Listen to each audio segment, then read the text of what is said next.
With 5 conference games left to play, the Eastern Florida State College Titans sit atop the Southern Conference, their destiny in their own hands. But tonight, visiting conference rival Indian River State College would like nothing more than to knock the Titans out of first place and spoil the hopes of a conference title. Live from Bruce Bochy Field on Eastern Florida's Melbourne campus, it's the Titans and the Pioneers next.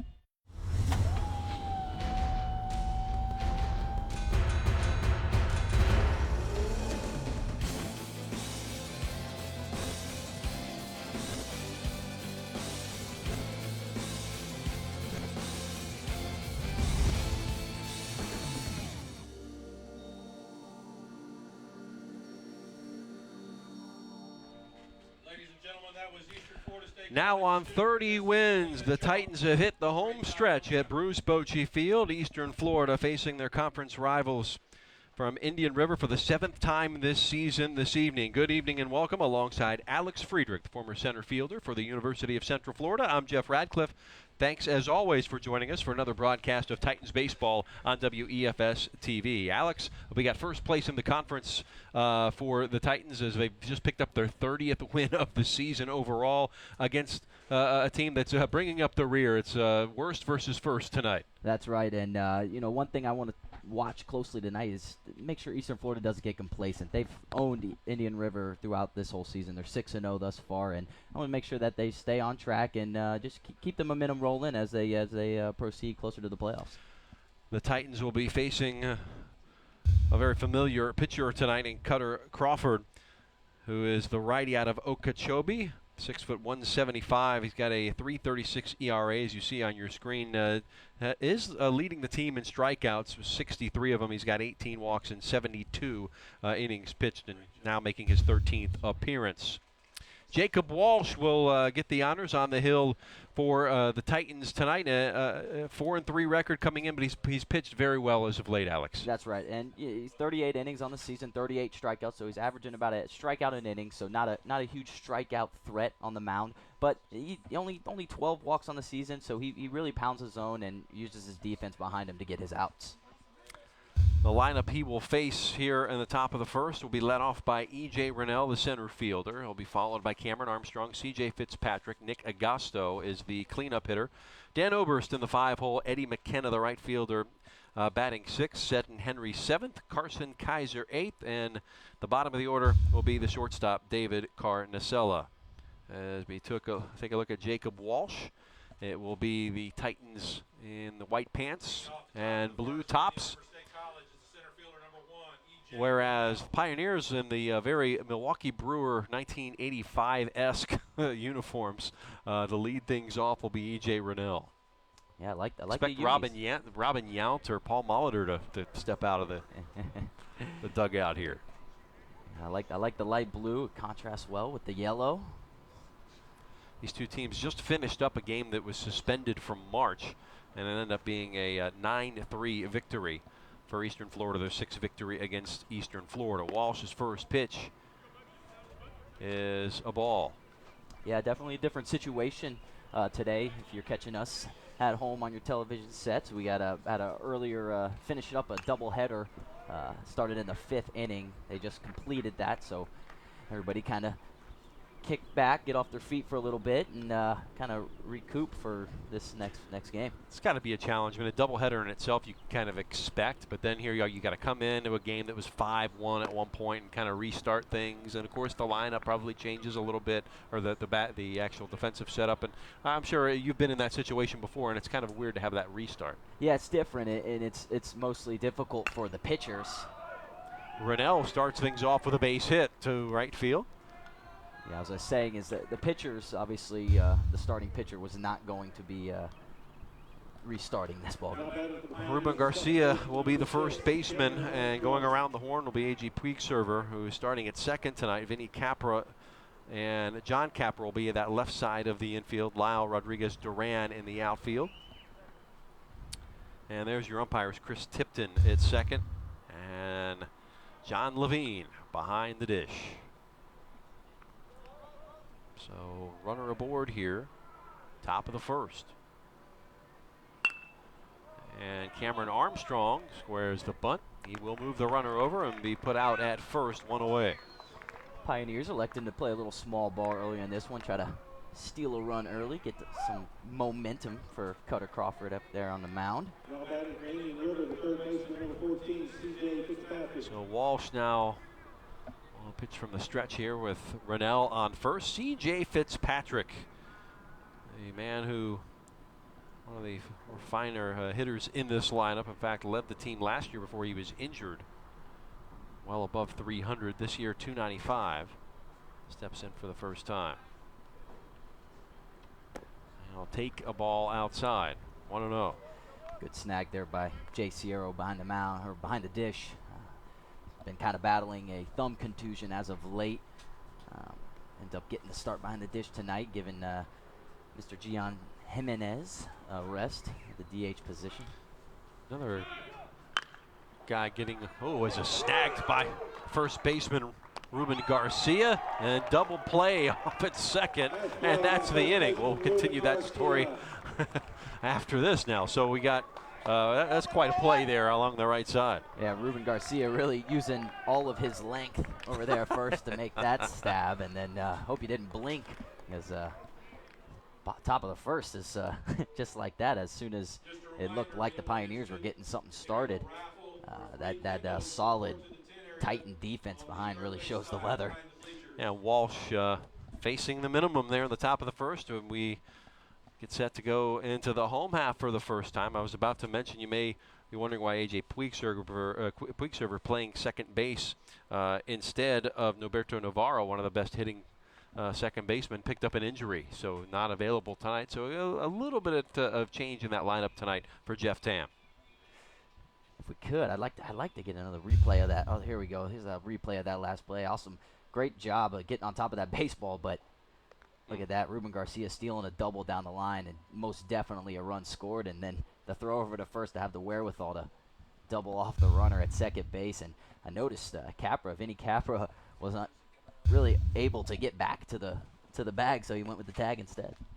Here's the Eastern Florida lineup. Manny Rodriguez will lead things off. Vinny Capra will be next, then Sammy Duran. John Capra in the cleanup spot tonight. Luis Sierra batting fifth. Ian Lisle, then Ruben Garcia. Gian Jimenez, the designated hitter, and A.J. Puigserver. We'll try to turn that order over back to Rodriguez. So yeah, a couple shifts around the defensive side there. Yeah, Crawford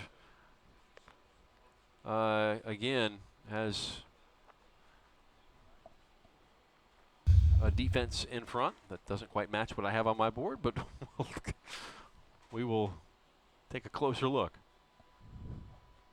But yeah, it's like we mentioned, Norberto Navarro dealing with an ankle turn from last night's ball game, and then Sierra back behind the dish. So it's off to a good start defensively with that beautiful double play.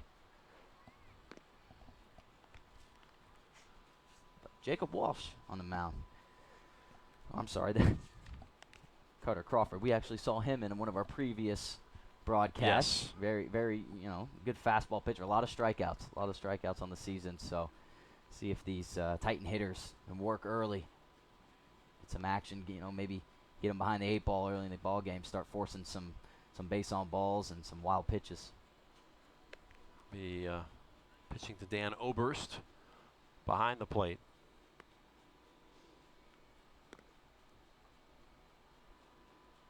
Yeah, so no batting practice on the field before this one. You got to kind of roll in, take a couple hacks out in the cages, and do your couple calisthenics, and then from that point, you're lacing up, and we got a ball game to win here. So these guys, Manny digs in, try to lead something off for these Titan ball club. Manny Rodriguez,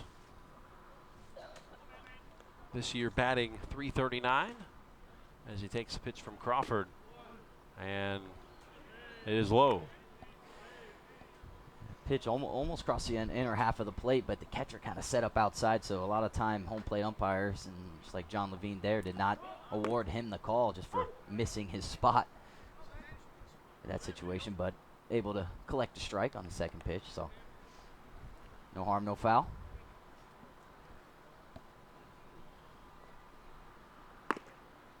take a strike, and he's in a 1-2 hole against Crawford.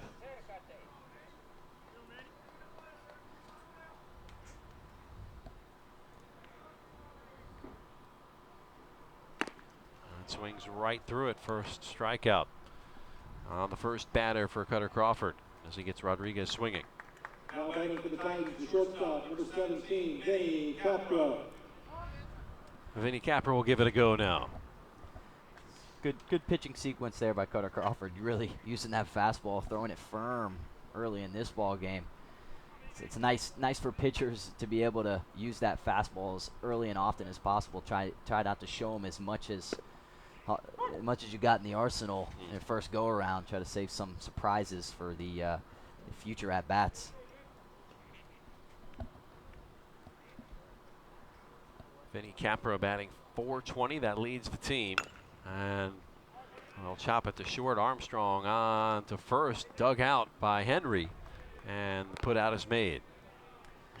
Nice scoop there at first base with Mr. Henry. And we see so time and time again those choppers kind of right in front of home plate. It's just always a little firm there around home plate and that clay area. That one did not get a Eastern Florida friendly hop.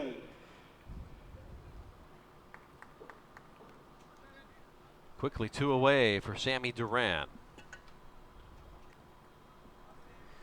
What a day though, huh? Beautiful day outside, and wind's kind of slowing down, kind of blowing in from right field just a hair, but sun is shining. Can't complain. Yeah, we are certainly blessed. Not that way on the soccer games we do over here. We always have thunderstorms and rain, but not so for baseball. It's the baseball gods, you know. Yeah. If you ever heard of them. There's such thing as soccer gods too, but not higher on the food chain, at least in these parts. At least with the Mother Nature, huh? Yeah. Sammy Duran batting .402, does lead the team with 3 home runs, 41 runs scored, and 15 stolen bases. Should he get on? There are 2 out though. Cutter doing a good job of moving that fastball in and out instead of just putting it on the outside corner every time. He's moving it inside, keep these hitters off balance. Chopper up the middle, handled by Armstrong. Throw back to first, got him in time, and 1, 2, 3 go the Titans in the bottom of the first. It's a good piece of hitting though. You got 2 strikes on you. You want to try to fight. It was another good pitch by Cutter. So punch it up the middle, and another play made by Armstrong, making that throw look a little easier than the first one. Yeah. So glad you are with us here on another Wednesday night broadcast of Eastern Florida baseball. Team riding high in the Southern Conference. They continue to put the screws to Miami-Dade, who is just behind them, a half a game entering the day in second place. So you definitely want to win the ones you were supposed to win. Right, and like we mentioned, coming into this is Eastern Florida 6-0. This season against Indian River, and it's just so hard to, as a head coach, to get off to your players like, hey, you know, let's not get complacent, and overconfidence can really show through in some situations, and hopefully this Eastern Florida ball club understands what's at stake here and not really putting too much to the numbers, you know. The Titans, by virtue of that finish of the suspended game earlier this afternoon, now 30-13 and 15-8 in conference play. So 30-win season for Jeff Tam's crew. Jeff now in his 4th season at the helm, turning this program into one of the powerhouses in all of junior college baseball, let alone the Southern Conference. As we mentioned in our open, 5 more games to play, so it's getting down to the nitty-gritty. It is. Every game is that much more high stress, and execution is key. So I'd love to see how Coach Jeff Tam works with this ball club early, maybe try to form his own runs, trying to get some hit and runs going, maybe some stolen bases, but all starts with defense. So. Start at the top of the second. It will be hitters 4, 5, and 6 for Indian River. Nick Agosto, the left fielder, steps in for the first time against Jacob Walsh.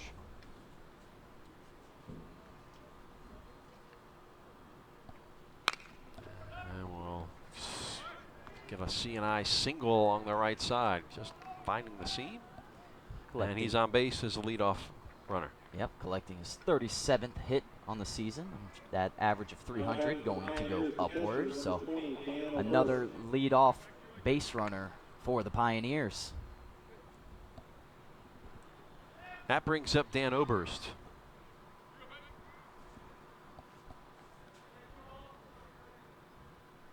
Oberst, the freshman out of Clearwater, Indian Rocks Christian, batting .278.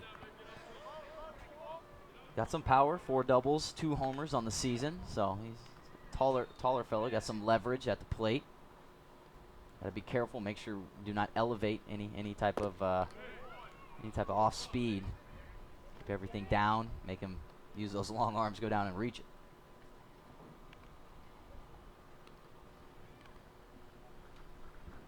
Behind in the count here, 2-0. Throw back to first. Sliding in there is Agosto.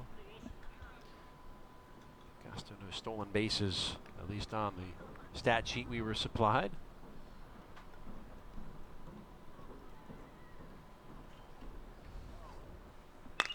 And smoked the second double play opportunity, completed by Capra over to Garcia. And 2 runners have been retired now. And that's what they call, that's how you draw it up. That's a tailor-made double play. 4-6-3, Puig server, Capra, Garcia, just like that, 2 down. And Titans with their second double play and has many innings and just gets that right on the screws, really. So it's still beat them by about 3 steps. When you hit it that solid, there's really, especially with that middle infield, Eastern Florida, they're going to turn that no problem. Jacob Walsh, back-to-back innings, has allowed the leadoff runner to get aboard, but the pitcher's best friend, the double play, keeping him at the minimum face. Here's Eddie McKenna. McKenna swings away, and settling underneath it is Sammy Duran, and there are 3 out. So no runs, the 1 hit. And it remains 0-0 as we go to the bottom of the second inning. Both programs swinging the bat early and often, trying to get some. Yeah, early in the count. I have no time to sit there and talk a little bit about each batter because they're swinging early. So Seddon Henry is the first baseman, as if they will go out to play defense here for the second time. Agosto, Rennell, Carter in the outfield. CJ Fitzpatrick along the left side of the infield. Again, Carnicella and Kameron Armstrong. And Dan Oberst, the battery mate of Cutter Crawford. This inning for the Titans, we'll see John Capra, Luis Sierro, and Ian Lisle. 4, 5, 6. Don't always see John Capra hitting in the cleanup position, but due to, like we mentioned earlier, a couple shuffling arounds for the Titan defense is making them kind of adjust their batting order just a hair, but it's very solid throughout the lineup. So just kind of moving some guys around, shaking some things up, trying to figure out that best batting order, best lineup moving towards the latter half of the season here and into the playoffs. You want to make sure everybody's confident in their roles and knows where they're going to be hitting, sort of like in these big time games. So every game is crucial to finding out that perfect rhythm for your ball club. Crawford set for his second inning of work. Did pitch against Eastern Florida on February 23rd. No decision. Going 6 innings. 5 hits, allowed a couple of runs. And again on March 1st, lost 8-2. But did not factor in the decision there. So leading off the bottom of the second for the Titans is the third baseman, number 14, John Capra. John Capra, brother of Vinny, third baseman, hitting .315 so far this season.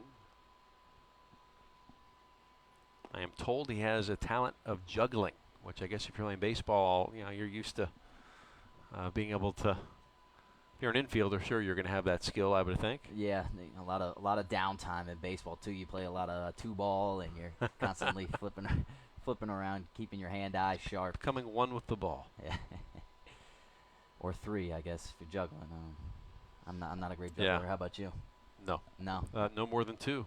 What about juggling a soccer ball? A little different? Not much better. I won't tell. When I was Atlanta younger, a lot better. Yeah. The Capra's state champions at Melbourne Central Catholic back in their junior seasons. And drawing a walk. John will go to first. So the first base runner aboard for Eastern Florida. Eastern Florida, the catcher, number 1, Jay Sierra. Eastern Florida got the playbook wide open now with the leadoff runner aboard to try to stay out of that double play that keeps occurring.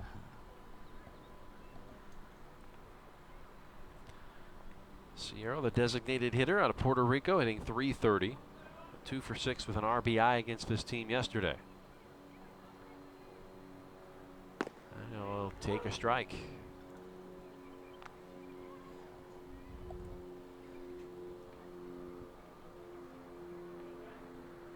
John Capra, only a few stolen bases, actually nine stolen bases on the season, so he is a threat over there, and there he goes, takes off. Hit and run is on, gloved by Armstrong. They'll get the out at first, but the runner moved over, courtesy of Sierra. Good play there. Keeps Eastern Florida out of the 4-6-3 double play. Kind of has the second baseman shifting to go cover the bag, and ended up having to retreat towards the 4-hole to make that play. And Titans have a runner in scoring position with 1 out. Ian Lisle, a lefty, sophomore out of Palm Harbor. RBI opportunity, has 13 of them coming in. Ian swinging the bat very well as of late. I was speaking to a couple of the guys, a couple of the pitchers before the game, and saying that his swing is feeling the best that it's ever have as of late. So that's something that you love to hear moving towards the playoffs with only 5 regular season conference games remaining. The 0-1 crack to the left side, fair ball or not. Oh.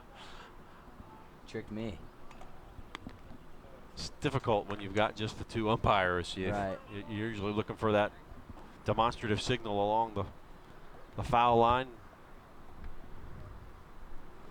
Give credit, Titans hustling hard either way. Yeah, just another responsibility for the home plate umpire, John Levine. The 0-2. Lisle will watch that one go high. Little pitch out. Crawford and Oberst trying to pull one over on the Titans. John Capra wasn't biting. Big hole up the middle here. Inside a ball. It's always good to see Ian Lisle. Last game we caught the tail end of the first game, and you see Lisle yank one foul down the right field line. You thought was out. Yeah, I thought it was almost going to be a home run. It goes foul, and then the very next pitch slaps one left side. So he is seeing the ball very well right now. Hope he sees that hole up the middle. Time called.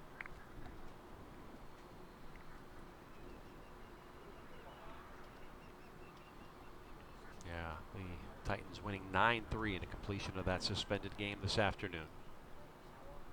Game they led 5-1, picking up in the 5th inning.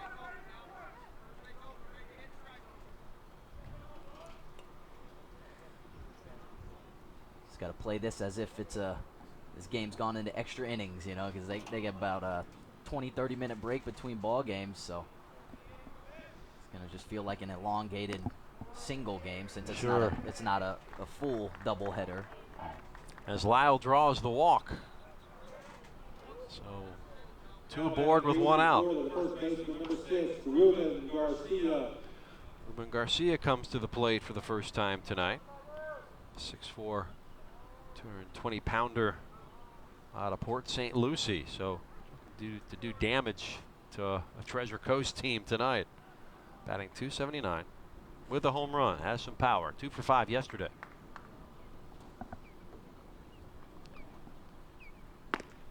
Capra at second, Lisle at first. Ruben already potentially saving a run on the defensive side of the game early in the stabbing a nice line drive catch and doubling off the runner at second base. See if he can get something going offensively. It's the 0-1 from Crawford. The throw back to second. Armstrong gloves it, and Capra's in safely.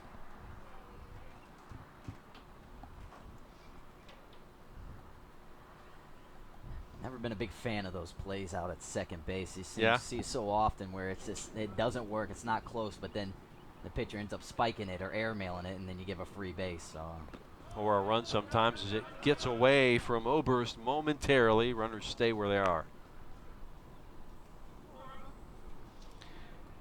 Eastern Florida coming in and having won 4 of their last 5. Split 2 with Broward over the weekend. Big series with second place Miami-Dade coming up Friday and Saturday. They came Friday away, and then back here at Bruce Bochy Field on Saturday. Big 2-game series, huge.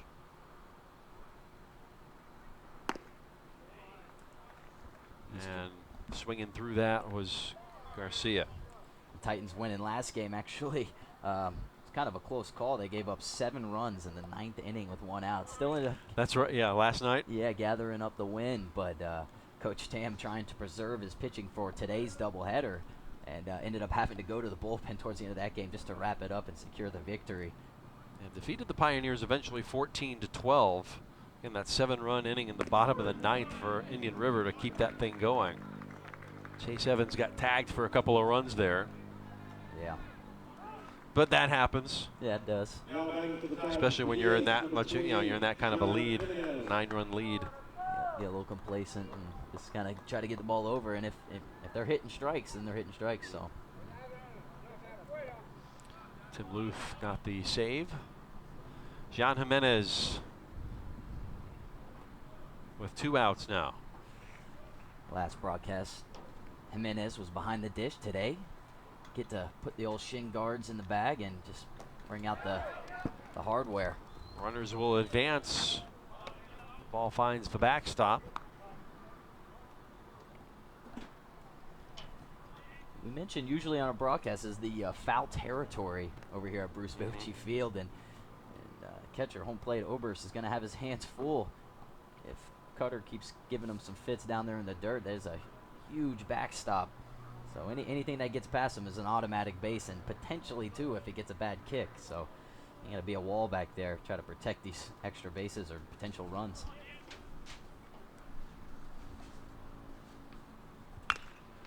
Down the line, fair ball. This will be 2 runs scored easily. Jimenez with the big 2-out single. Or make that, yep, 2 in, so it's a 2-0 ball game. Good piece of hitting from Jimenez, so the average coming in 320, that's going to go northward. Picked up his 10th and 11th RBIs. Excellent piece of hit. Now, it's actually a very good pitch by Cutter, kind of hitting the outside, low outside corner, and Jimenez goes with the pitch and punches it to the right side, and it almost comes to bite them because the first baseman would have been covering first if it weren't for that pass ball. Instead, Henry, number 8, first baseman for the Pioneers, was in his position, and that ball goes right down the line. Trying to keep the inning going now is A.J. Puig, server. Just 1 hit in the inning, but Titans have manufactured 2 runs. A couple of walks hurting Cutter Crawford there. Runner first is Jimenez.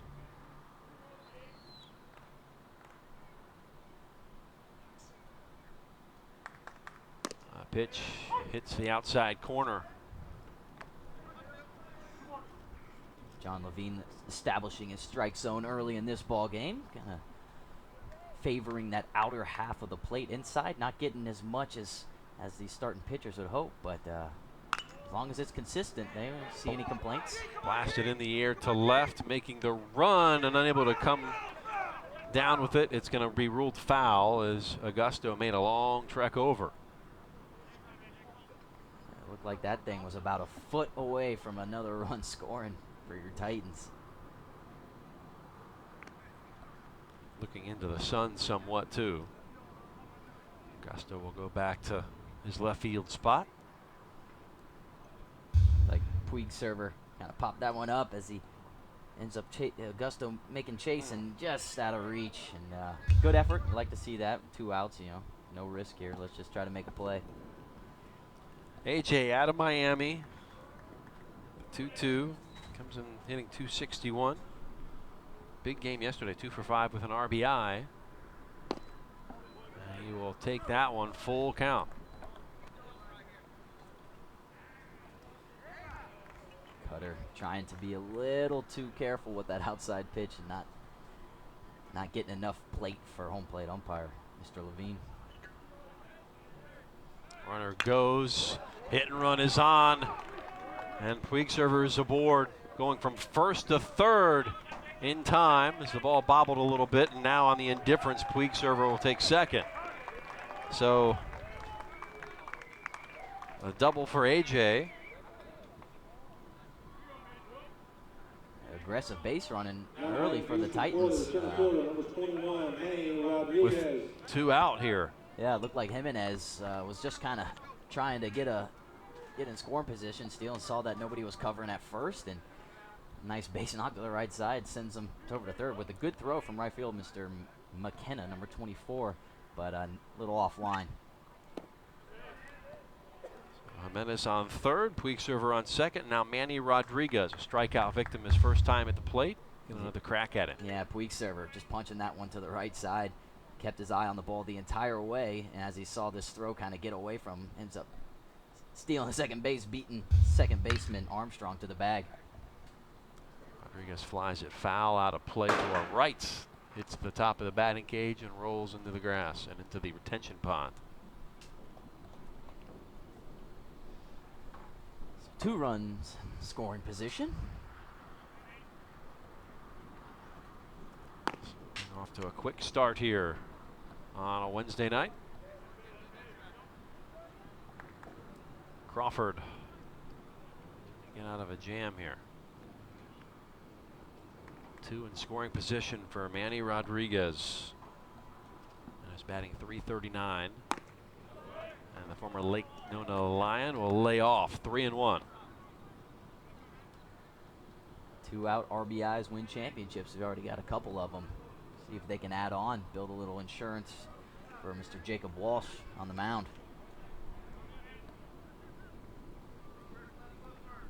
3-1 from Crawford. Strike, and the count will go full. Manny not too happy with that call. A little up and in, but he gets another hack at it. I'm sure he'd rather swing anyway, so.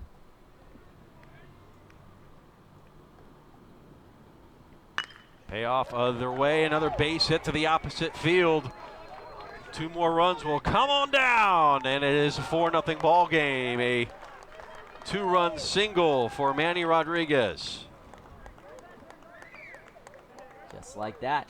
Excellent aggressive base running. Get you an extra run. And these Titan batters are doing a great job with hitting that outside fastball and just punching it to the right side and wearing out that 4-hole. Vinny Capra will bat for the second time, the 8th batter in the inning here. Rodriguez on first. He will run for it. The throw is outside and he's safe. And you see the frustration from Oberst. Didn't put it on the right side of the bag. Yeah, not the best jump from Manny, but you know, got lucky with the throw not being really right there where they needed it. So Manny has his 11th stolen base of the season.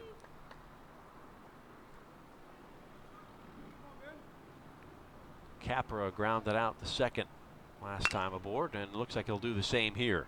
Picked up by Armstrong on to first, and the inning is finally over. But 4 runs on 3 hits and a runner left. And after 2, it is 4-0 Titans. Just a reminder, if you want to enter the raffle for a free as we ticket, mentioned earlier, a lot of swinging of the bat session area. early in this ball game, and it goes to show with a nice crooked number up on the board in the bottom of the second for your Titans. Indian River here in the top of the third will bring Seddon Henry, Carson Kaiser, and David Carnicella, these 7, 8, 9 hitters. Jacob Walsh has faced the minimum. Helpful, couple helpful double plays there as well. That's right, and then we start off right here in the previous inning with Jimenez punching that to the right side. 2 runs coming in, no problem, not even a throw, no contest. And then once again, punching the ball to the right side of the infield. Manny Rodriguez picking up a couple RBIs for himself as a throw was made, but once again a little off target. So good start for your Titans. Always good to have highlights early in the contest. Oh yeah, something to go to in between innings. that's right. Last time you and I did a broadcast, we ended it early, right? That was the mercy rule game against Palm Beach. Yeah, the Eric Kohler stepped in, I think, on the last one, but yeah, that was kind of crazy. It was a tight game the whole way, and then all of a sudden they exploded for 7 or 8 runs, and game, set, match. And I was running down to the field trying to get my interview with Coach Tam. You know, you're going back into your old conditioning from the UCF days. You don't do that much running now. Now you're just chasing a young one. Yeah, little baby girl. So she ain't walking yet. Yeah, but look out. Yeah. Got to stay in shape, right? That's right.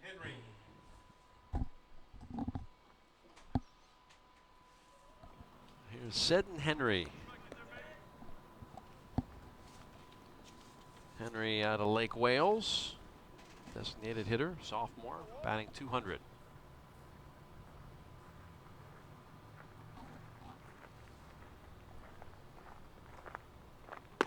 And we'll take a strike right down the middle from Walsh.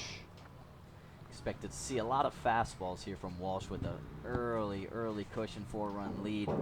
Just try to keep the pitch count low. Throw strikes. If they hit it, but last thing you want to do is start walking guys and give away freebies and running that pitch count up. So here he is, ahead in the count, 0-2.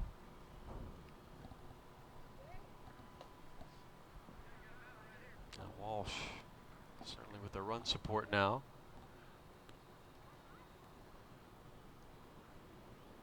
Henry will try to stay alive.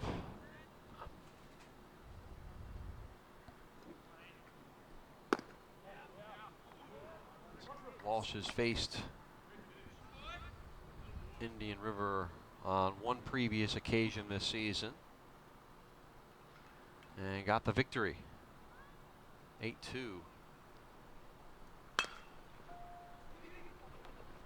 And so far so good. Nice catch and glove there from Garcia. Yeah, the thing I noticed, he's doing a great job of moving that fastball. Fastball's got a lot of run action here early in the game. These Pioneer batters are unable to get the barrel of the ball to it. They're putting good swings on them, but just not really connecting the way you usually see the ball fly off these bats. Carson Kaiser will bat for the first time, the 8-hole hitter. None aboard and 1 away. And he'll swing and miss at the first offering from Walsh. See another good stab by Ruben, kind of in no man's land for a second, but recovers quickly. Chop that one to third. Throw is high, landing on the bag and safe. So Capra airmailed it some, and now unfortunately it is Garcia who is down, landed on the bag. With a couple of injuries here in the last couple of weeks, this is not something Jeff Tam or his team need.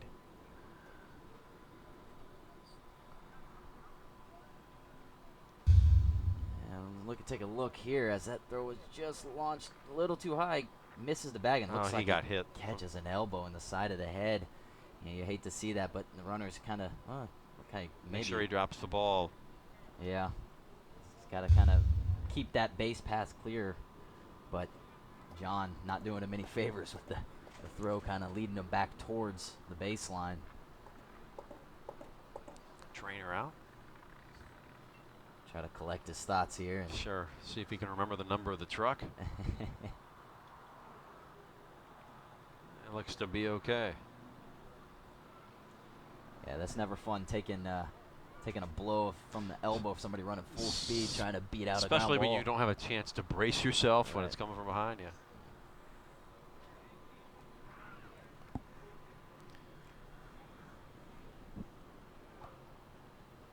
Like you mentioned, yeah, this team's kind of been injury-ridden, sort of through last few games. Last thing they want to see is their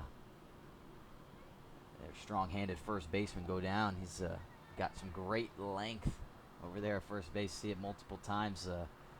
Just being able to reach those high throws from his infielders, or a nice line drive like we saw in the first inning. Able to collect that one and make the double play. So hopefully he's okay here. Looks like he's chuckling a little bit. So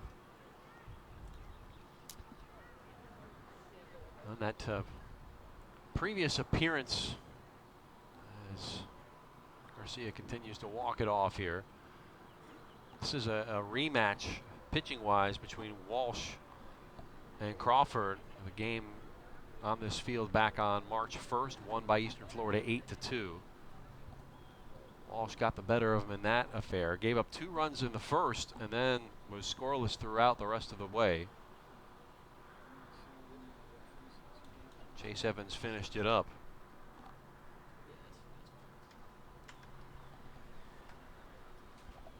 looks like it. Gathering their positions back here, and he'll stay in as we take a look. Yeah, see if we got these. Take a look at maybe some double plays here early in the ball game. Ruben Garcia starting things off, lunging towards stealing a potential double, maybe triple and RBI, doubling off the runner at second base as Vinny makes a great tag there. It'd be a shame if he had to come out of the game after having such a good start defensively.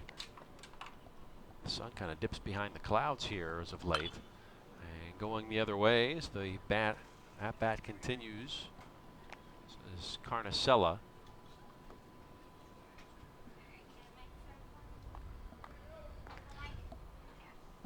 Middle infield at double play depth. Trying to keep the tradition going here with these double plays.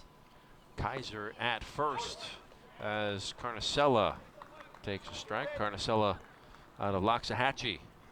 5'11", 170-pound freshman, batting .256. 8 RBIs to his credit this season. Looking to turn the order over. And he instead will hit in to the double play. Third double play turn by the Titans, and it gets them out of the top of the third inning. Well, let's just take another look at that double play while we're discussing double plays, and hits it right on the screws, and that's exactly what you asked for as a starting pitcher, collecting 6 outs on 3 pitches throughout these 3 innings. So goes 6-4-3, and again the one hit and the runner left. That's exactly what Coach Tam, I'm sure, is looking for. As we discussed earlier, you have to make sure you're keeping track of your arms in the bullpen and seeing if you can run that pitch count, or sorry, not run the pitch count up as much. And by getting 6 outs and 3 pitches, that's going to help the case for that bullpen, that Titan bullpen. Crawford back out here for the bottom of the third. His team trailing 4-0. See if these Titans get back on the horse here and get another leadoff runner. It always seems that good things happen for the Titans whenever they get that leadoff guy on. Coach Tam really kind of digs into the playbook and gets creative, and usually most cases ends up in a run or two crossing the plate. Last inning, 4 runs coming across. Last 2 with 2 outs. Duran, John Capra, and Sierro.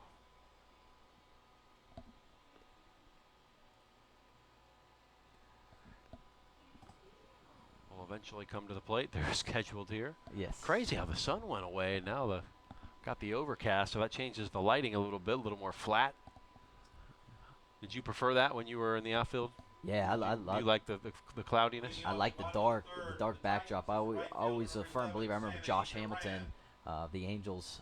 He discussed once, and it was kind of catching flack for it, but I kind of believe him. Is the guys with light eyes kind of prefer the night games just because the contrast with the dark. You see the white ball with the light eyes in these day games, you're almost kind of like squinting. Now, nowadays we see guys hitting with shades on, with the Oakleys on, but I never was comfortable with that, so I always preferred the So you never wore the sunglasses at all? Now, maybe batting practice every now and then, but I just. So you just squinted through the sun and Yep. powered through it. That's right. Duran lead off the bottom of the third. Grounded to second to end the first inning. Crawford will look to retire him for the second time. He will not, as he sends it to the gap. It's all the way to the fence in left center. And Duran gunning for third. He will slide head first, and he is safe. Triple for Sammy Duran. I don't know about you, that just gave me the goosebumps. That slide, the old Pete Rose dive slide. I saw everything with the cap coming off. Could you hear Coach Tam on our microphone catching? He was yelling, "Come on, Sammy!" Right from the get-go. Gets on top of this fastball, up and in. Gets the barrel to it, and he's not wasting any time. He ate it for lunch. No leftovers. And immediately, it's John Capra hacking away. It's foul ball to the right side. Airborne there. About 2 feet off the ground for a distance of about 10 feet. Almost like the Titans are very, very aggressive here. They want to put this game to bed early. Yes. And then concentrate on the weekend. And the run will score as Capra is retired at first. We'll give him the RBI. Duran makes it 5-0. Quality at bat, John Capra getting that run in. See so many guys try to get a little too cute and swing too hard, try to get a double base. Just hit the ball and play. You know how to play the game. Just run on third base, infield's back. Punch it up the middle, get your run. Jay Sierra, a 5-run lead, bottom of the third.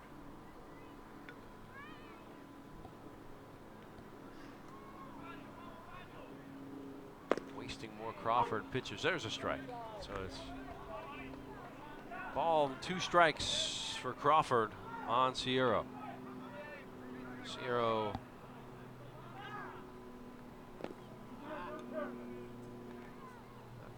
first at bat. And this time he is retired. He had to sacrifice the last time. 2 away. And Sierra just chasing that one in the dirt, being a little too antsy up there, chasing that. Kind of spiked towards back of the plate, but once you're committed, it's hard to turn back and check that swing. Ian Lisle now, he will hack away and get a base hit to the other gap. Rolls all the way to the fence. Will he try 3? Lisle round second. He's on his way, digging in, and he'll be in there standing. 2 triples in the inning. Lisle now on third. And man, he really is feeling himself right now with that swing. That's just beautiful to see from a left-hander. Bring those hands inside on an inside pitch and punch that to the right center gap. Take a look here. Inside and hit. Once again, he's off. You heard Coach Tam again yelling, "Come on, Ian, come on." We're sending them. We're playing aggressive this ball game. Even with 2 outs, you don't necessarily need that runner at third base, but it makes scoring that run all that much easier. 2 outs for Ruben Garcia. Strikeout victim his last time at the plate. He's been excellent at first base, as we've already mentioned.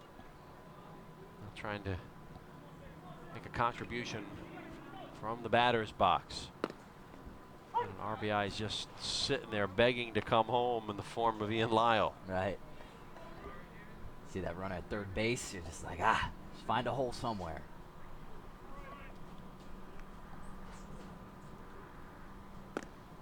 Drops in there.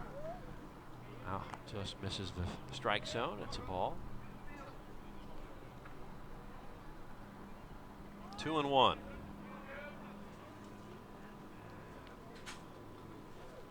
And we'll go to 2-2. Strike thrown there by Crawford. Duran went 3 for 4 back on May 1st on this field against this team. And they'll chop that one foul to stay alive. Remember, Oberst, got to be a wall back there with a runner on third base. I mentioned before that deep backdrop behind the catcher.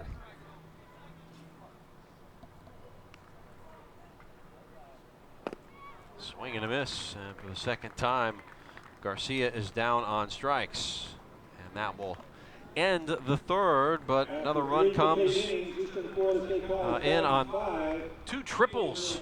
Sometimes you see that in the same inning, and it remains a 5-0 shutout for Eastern Florida as we go to the top of the 4th. Let's take a look. The Titans swinging the bat early.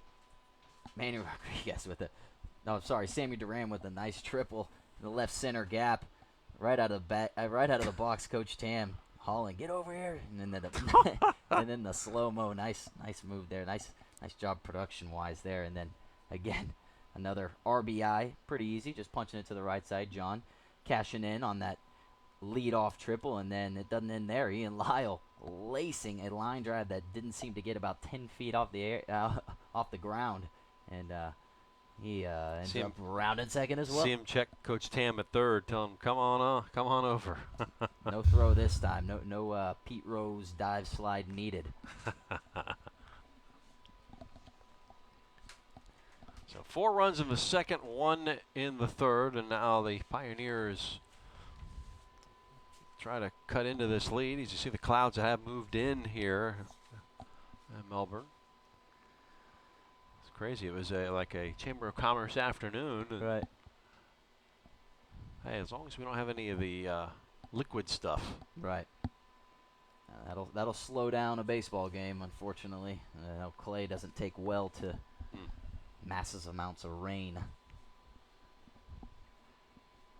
Walsh has faced the minimum thanks to 3 double plays. A couple of defensive gems at first from Ruben Garcia. Coach Tam's got to be very, very pleased so far in this ball game on both sides of the ball, just offensive and defensively. Defense having his pitchers back, turning those double plays, and offensively, as we just saw. Yeah. Center Center fielder E.J. Rennell will bat for the second time. The freshman out of Decula, Georgia. Batting .252, a couple of home runs. Got some pop in the bat, 8 RBIs to go with it. Single in his first at bat to lead off the game.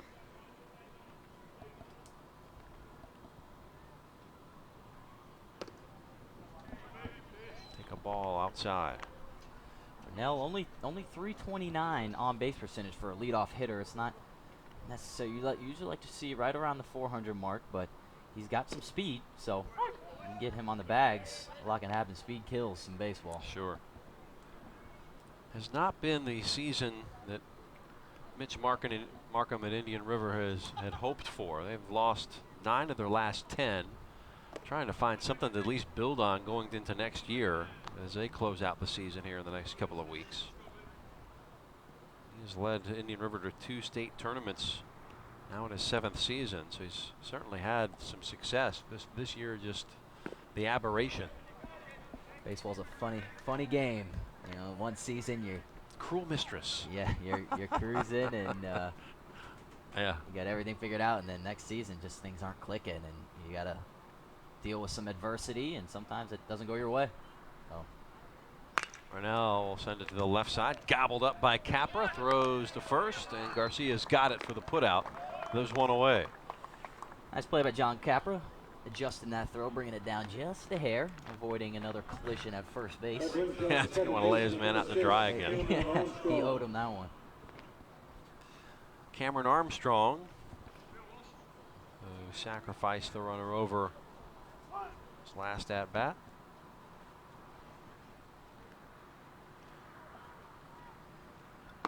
Armstrong, also from Georgia, from Lithonia, batting .224, 7 RBIs, has a stolen base.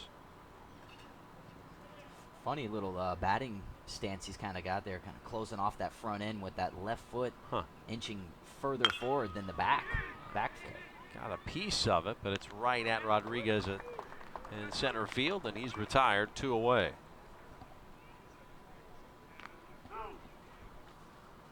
CJ Fitzpatrick, That brings up the third baseman, number sophomore 14, out of Jensen CJ Beach, Fitzpatrick. entered the game hitting .295, 3 home runs to lead the team.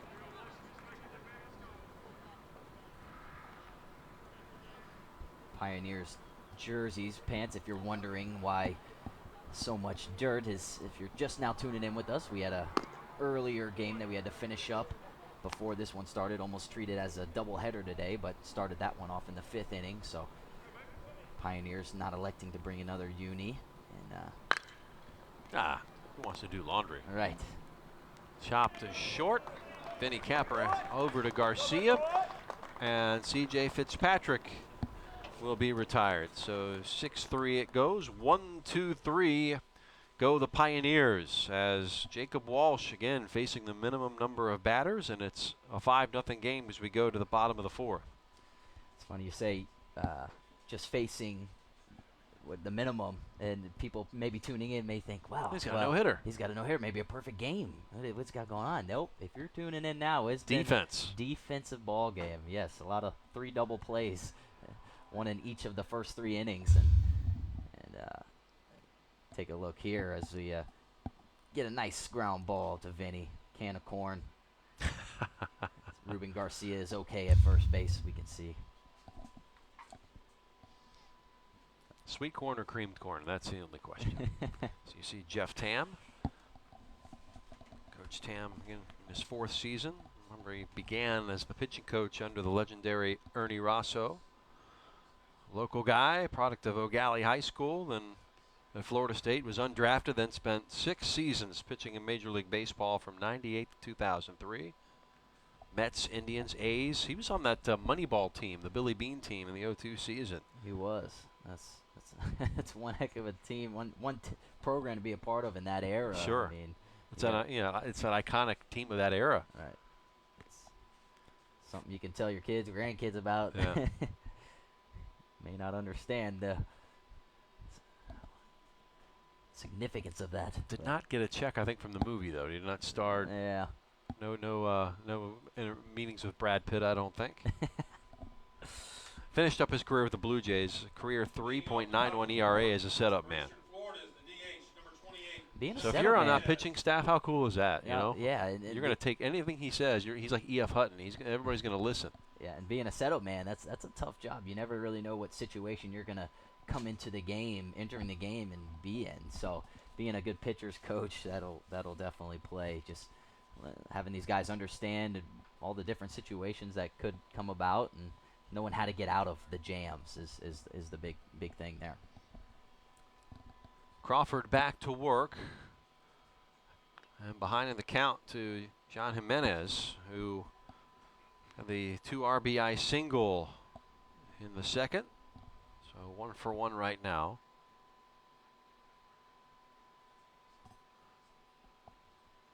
Has him with the bases empty this time.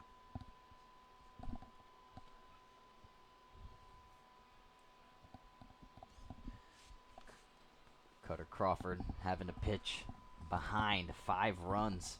It's never an easy thing to do. I always try to pull the pitchers aside and be like, as an offensive player, or just being in the dugout, maybe just saying, listen, man, what's happened's happened. Let's trust our guys. Sure. You know, we can't give up any more from this point. So Down the line, fair ball.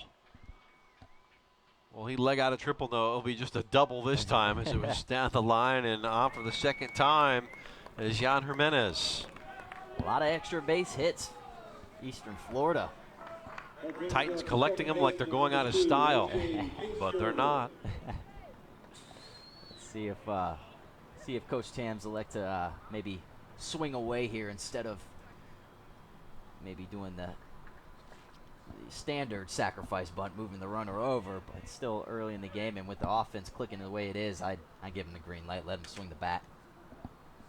AJ Puig server. See if he gets that opportunity. He doubled and scored in the 2nd.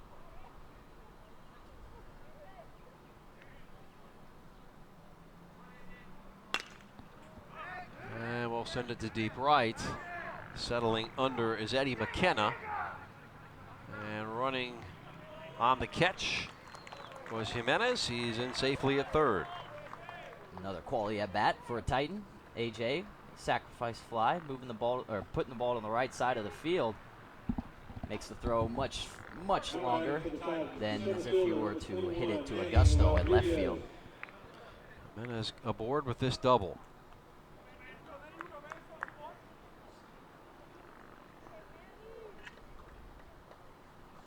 Now at third is the Titans' designated hitter. And now we're back at the top of the order with Manny Rodriguez, who had the RBI single in the second of the two. Infield now brought in, trying to minimize the damage early in this ball game. Crawford pulled the string there.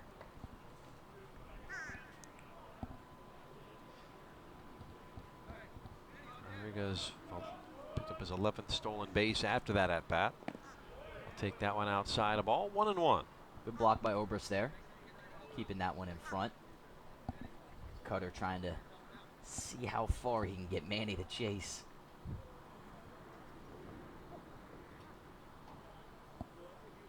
Rodriguez right up the middle, base hit as Jimenez will score.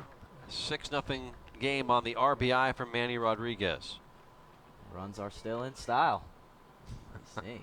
Keep crossing that plate. Hitting is contagious, I tell you what. Everybody wants, it's like, you know, being in the audience on Oprah's show. You get a run, you get a hit, you get a hit, you get an RBI. I don't watch Oprah. I was sorry. gonna say, you been a couple times? Yeah. No, not yet. Not your cup of tea. Not my bag. No.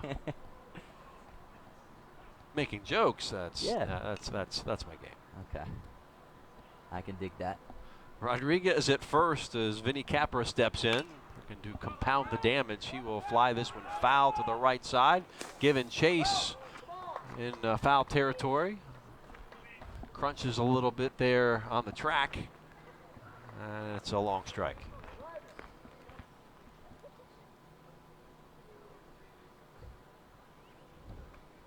You see all the foul territory on the right side there. A lot of real estate. Many other ballparks that would have been way out of play, but Pioneers not necessarily familiar with the grounds. First baseman Henry kind of easing up a little bit, not really realizing how much room he The has. dugout comes pretty quick. Yeah. Capra trying to get aboard for the first time. Has a couple of ground outs to second base for his efforts so far. One away here in the fourth. And he will reach for this one, sky it to right field, and he'll be retired again, this time by Eddie McKenna. It's good positioning by McKenna. Playing very shallow.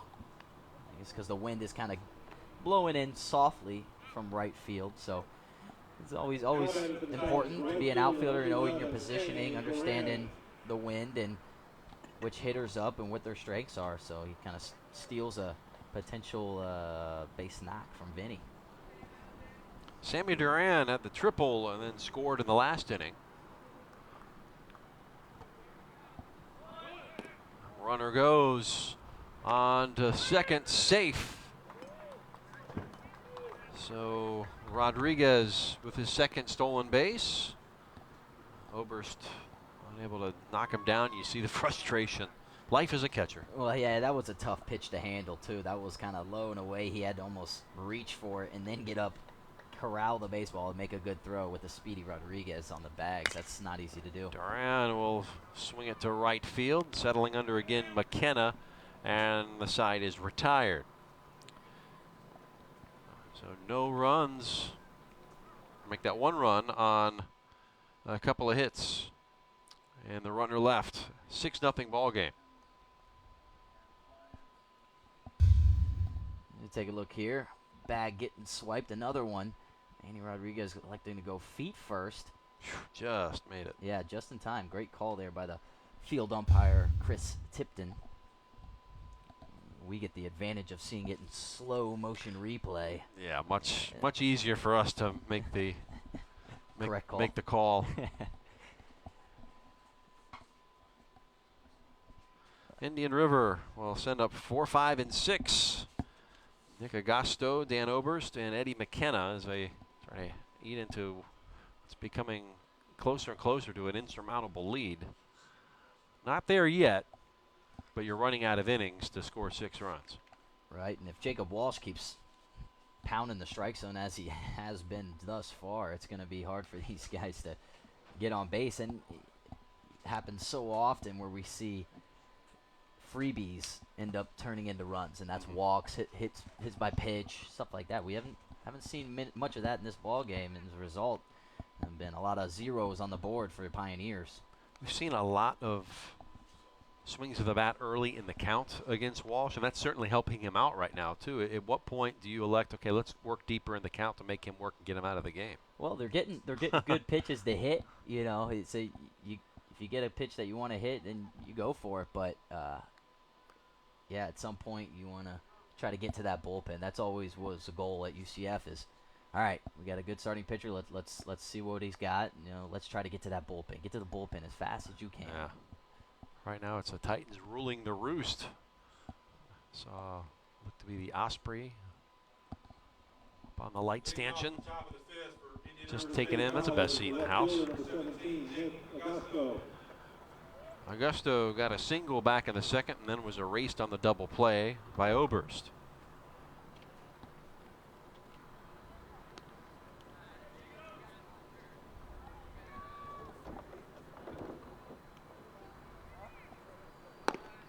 Take upstairs a ball from Walsh.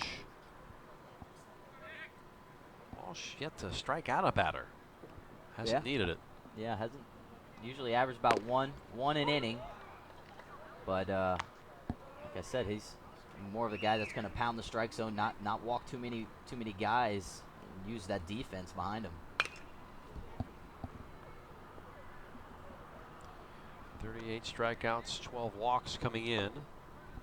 Mr. Walsh. And that one upstairs a ball, 2-2.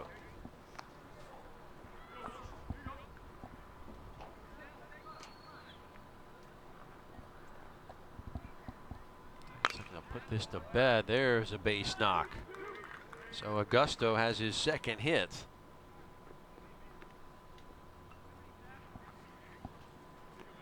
Agosto, the third baseman, sophomore, has that 300 average. It leads the team coming in. So that will move north with a 2-hit game so far. Yeah, good piece of hitting. Kind of left one over the plate. You don't want to do that with 2 strikes. Kind of want to make him expand his zone a little bit, but nevertheless, good piece of hitting.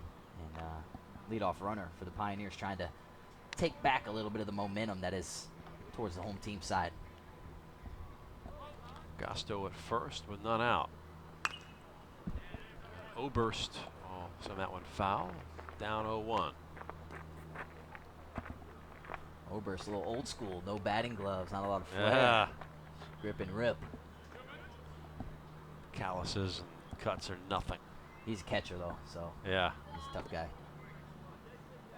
Some people will say you have to be the insane guy to be the catcher, right? Yeah. Or you have to have at least a little bit of that in your DNA. Yeah. Almost like a closer, you know. You gotta have a little bit of that, little off. Just don't care. Yeah.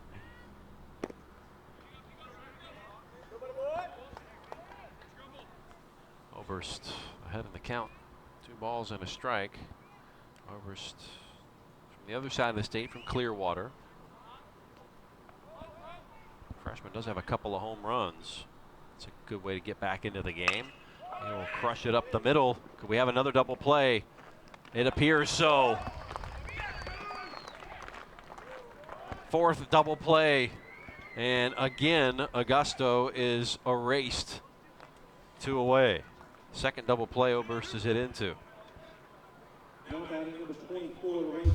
If my math is correct, that is 8 outs on 4 pitches, and these guys making it look automatic.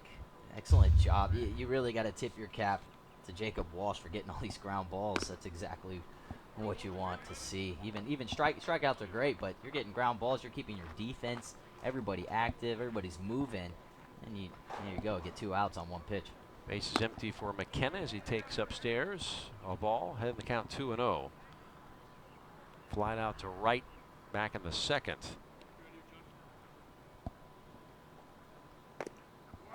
And there's a strike. Looks like the Pioneer hitters are trying to be a little bit more patient, you know, seeing a few more pitches, but if you keep pounding the strike zone, then good things are going to happen. Swung through that one. Count evens 2-2. Eddie McKenna out of John Carroll Catholic from Jensen Beach, local guy. And tried to get the corner, does not. The count runs full. Walsh wanted that first strikeout. Misspoke earlier. I said Agosto is leading the team in average. It's actually McKenna, a 315 average. And he will chop that one foul.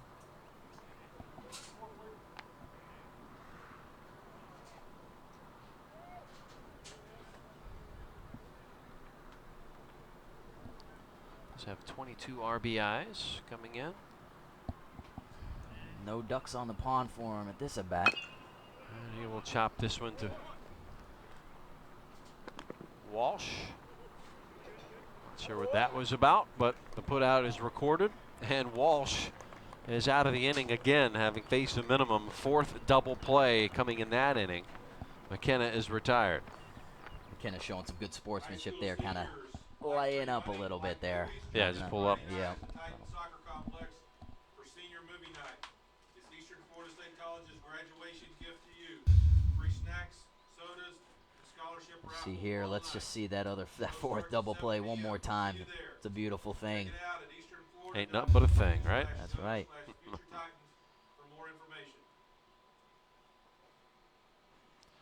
So we go to the home half of the fifth now. Cutter Crawford. Hey, baseball's fun. Doesn't matter if you're trailing. Go out there, you're playing a game. This Pioneer team has had its struggles throughout the season, so it's always good to see these guys out there. They're competing. That's all you can do. Get out there, compete. You know, been playing this game your whole life. Let's go out there and showcase what we got. So you see OCB over at the Titan Soccer Complex. They've got the big game coming up on Saturday night. They'll play their third home game in USL.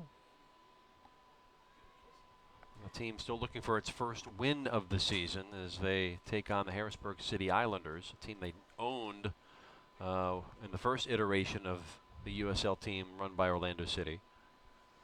Jeff, you're very involved with Orlando City soccer, and it just amazes me. I've lived in Orlando my whole life, and I haven't seen as much hype about something new in Orlando Sure. as I have with this Orlando City Soccer Club, man. It's incredible what they're doing. It's amazing, the imagination that they capture there in Central Florida. Now it's out here on the Space Coast too, and Yes. kind of expanding the footprint. Really been the team everybody in Florida is kind of watching now. It's the hot ticket. It is the hot ticket in town. You know, you go to the games. Oh, yeah. It's a good time. If you haven't taken in a game at the Citrus Bowl, even if you're not a soccer person. It's great because so much room you can walk around. You got your seat, obviously you got your ticket, but that Yeah. whole top deck, you can just constantly walk around and see people, and very interactive experience.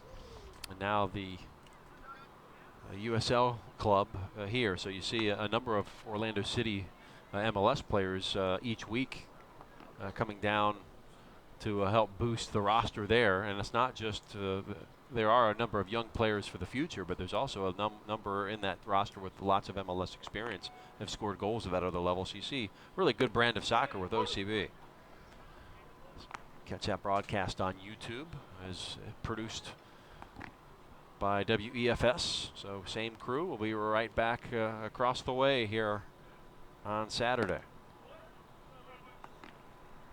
Hopefully we don't have rain. That's been the common thread here for OCB. Yeah, you mentioned that Every earlier. game has been had some sort of a delay. Forecast not looking to be in our favor. As it's chopped up the middle, mishandled that time, and John Capra aboard. Second time tonight. Another leadoff runner. Now brings up the catcher, number 1, Jay Fierro. Titans are not laying down. They're passing the bat. Like a baton. That's right.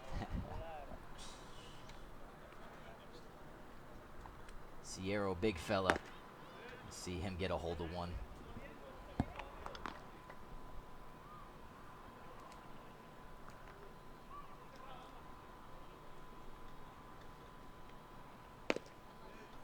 Takes a strike. Titans scored 4 in the second, 1 in the third, another one back in the fourth as well. Now in the fifth, the runner aboard and none out. Sierra takes another strike. He's in a 1-2 hole. It's a good breaking ball there. Moved a runner over in the second inning, then grounded out to about that spot.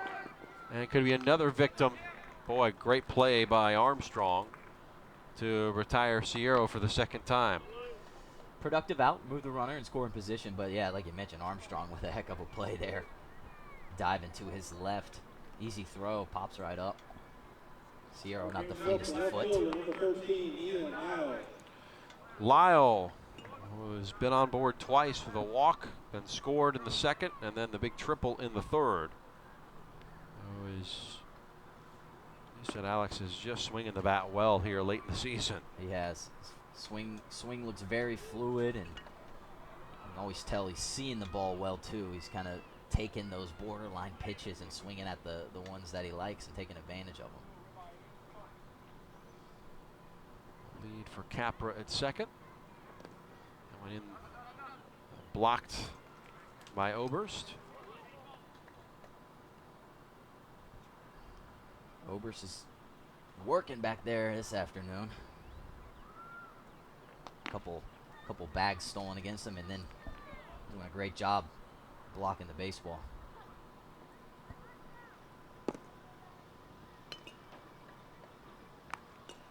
Three and 0. Feeling he'll be taking all the way here, will Lisle. Trying to earn his second walk. Pitch from Crawford. Inside, and there it is. So base on balls to Lisle. He's aboard. Runners at first and second with just the one out. And we got some action in the Pioneer bullpen. It's like number 12, Brando Centrone, the right-hander, getting loose.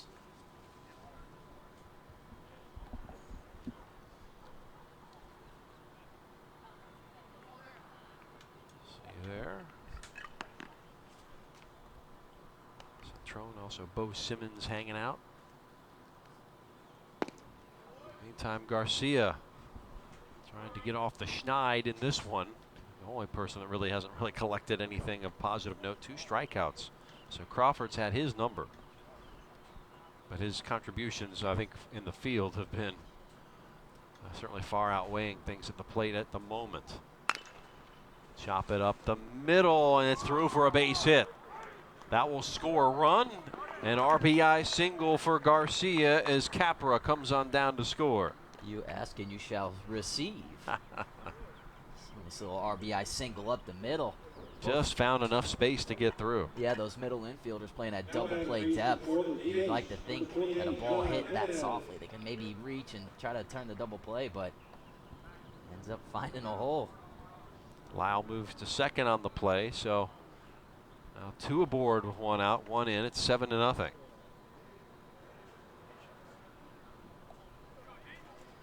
Gian Jimenez with a double, 2 RBI double earlier in this one. A couple more ducks on the pond for him. He's also scored twice. 2 RBIs, 2 runs, 2 hits. Piling up the stats. Jimenez, 2 home runs so far this season. Maybe a third would be apropos here.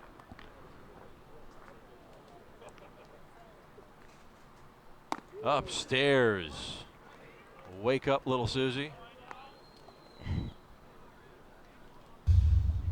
Take a look back here on that RBI single by Ruben Garcia, and just out of the reach of the both middle infielders as they both almost made a collision up the center, but another run scored for your Titans. Time called.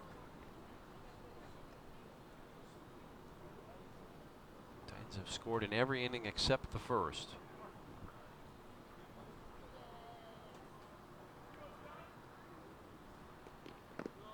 Taken all the way. 3-1. Make that 2-1. Yep, 3-1. 3-1. Let's give him the green light here.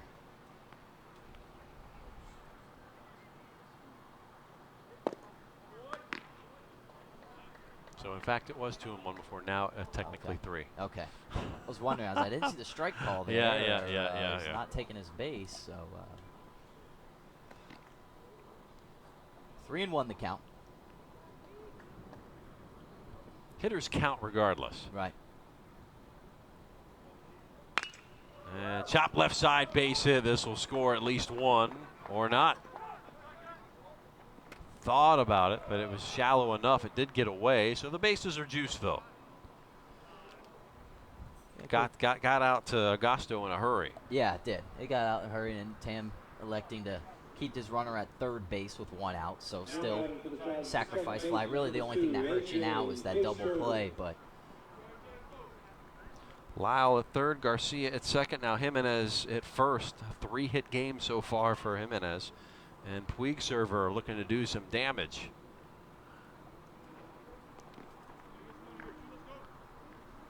And we'll slow things up a little. Visit to the mound. Coming from. As we take a Mitch break March. here, we'll take a look here at the. As Jimenez stays hot with the bat. He said collecting those stats. I'm sure he wanted another RBI right there, but. Good call by Tam, third base coach, holding up Lisle at third base. Eastern Florida's athletic programs keep growing with 9 varsity sports now in action. Home games are played on the college's new state-of-the-art sports complex on the Melbourne campus that includes facilities for soccer, tennis, basketball, and baseball, and a planned new facility for softball going up this year across the way. The complex hosts major national collegiate events such as the NJCAA Division I Women's Soccer National Championship Tournament and is, of course, a valuable asset to our community. To learn more, visit easternflorida.edu and become a Titan today. As you get to take a look there at Mr. Centrone taking the mound. A big right-hander, 6.48 ERA, 12 appearances on the season, 25 innings pitched, with 19 strikeouts and 14 walks. So bases juiced.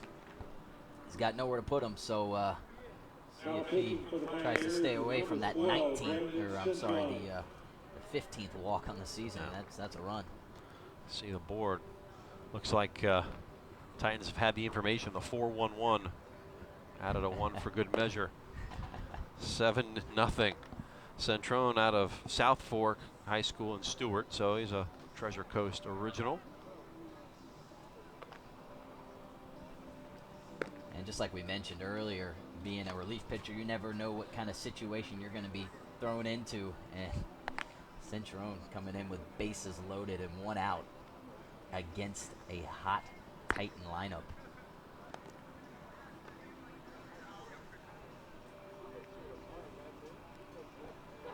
It's a good opportunity, though. Good opportunity for Centrone to get his team out of this jam and build some confidence. Put the fire out. Right.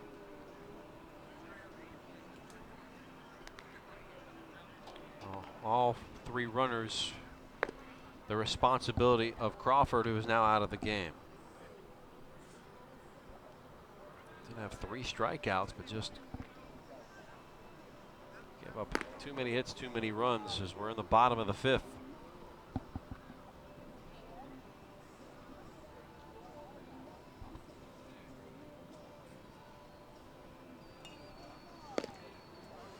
So tonight, as we're talking a little bit off baseball here, got a chance to catch some history in the NBA with Kobe Bryant. His farewell tour finally reaching an end. It's going to be weird saying, even talking NBA without mentioning Kobe Bryant. It was like when Jordan hung it up. It just wasn't right. Right, and then the Warriors going for history tonight. Going for history as well, kind of may have time if the Titans take care of business. Time to watch a little. Race home and Yeah.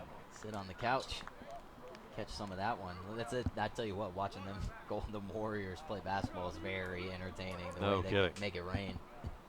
Puig server will finally come to the plate here. So we're waiting out the pitching change.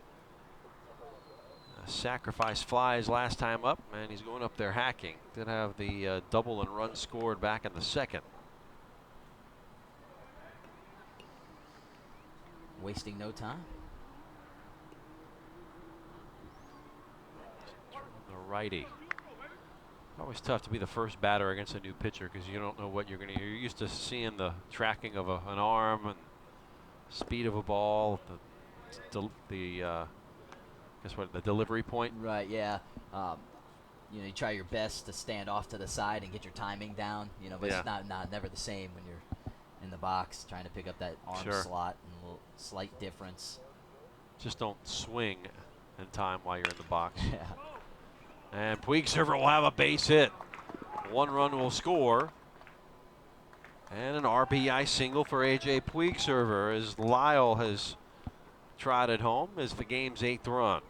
As the hit parade continues here at Bruce Bochy Field. Now batting for the Titans, the center fielder, number 21, Manny Rodriguez. 4th hit in the inning. Yeah, just another nice fastball on the outside half. Not try to do too much. Don't roll over it. Just hit the ball where it's pitched. And finding holes.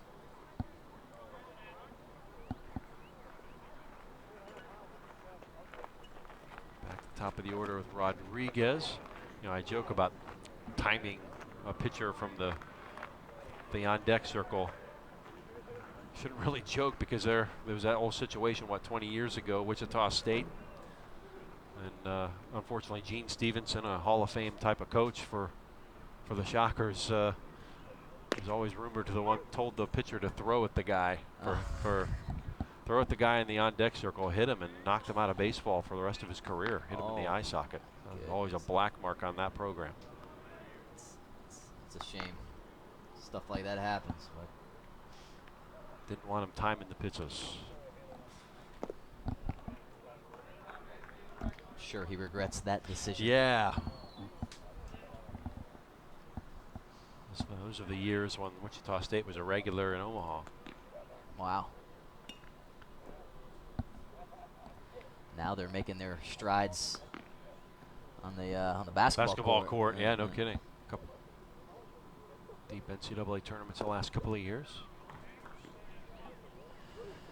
Nowhere to put them.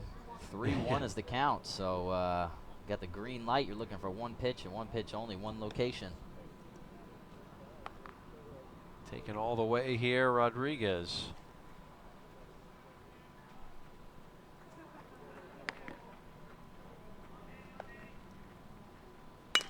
Or not. Dead red rolls to second, and everybody is safe. Run scores. Infield single. Oh, that ball didn't have much pace on it. It just trickled out there as the infield was quite deep. Yeah, double play depth. You're not going to be able to get to that one and make a play on it. That was hit towards the 4-hole. 5th run in the inning.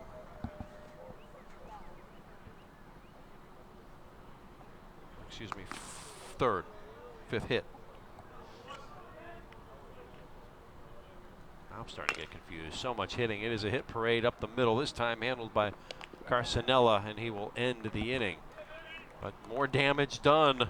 5 hits and 3 more runs in the 5th. We go to the 6th. 9-0 Titans.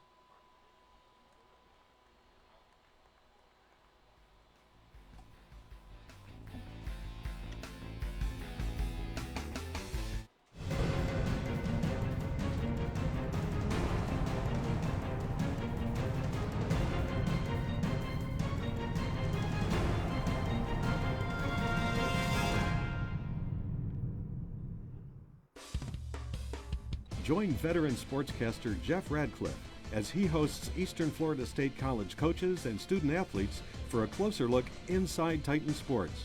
Produced in partnership with Florida Today, the weekly in-depth program covers the 11 Titan men's and women's sports teams through game footage and coaches' analysis. Get closer to the action Thursday nights at 8 here on WEFS.